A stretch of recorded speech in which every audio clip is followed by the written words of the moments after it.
అందుకనే ఆ అమ్మాయి వెనక మార్ల ఏ బాయ్ ఫ్రెండ్ ఉన్నాడో చూసి ఆలోచించి ఎంక్వైరీ చేసి పెళ్లిళ్ళు చేసుకోవాలి. అయినా ఈ జనరేషన్లో పెళ్లిళ్ళు ఎందుకు? పెళ్లిళ్ళు చేసుకొని ఎవరు చంపడం కోసం పెళ్లిళ్ళు చేసుకుంటున్నారు? భారతీయ సంప్రదాయం కదా మేడం, సాంప్రదాయానికి ఇవాళ విలువలు లేవు కదా.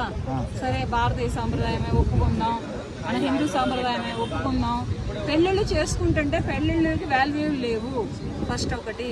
తర్వాత ఆ భర్తలకు విలువలు ఇవ్వట్లేదు, భర్త పేరెంట్స్కి విలువలు ఇవ్వట్లేదు.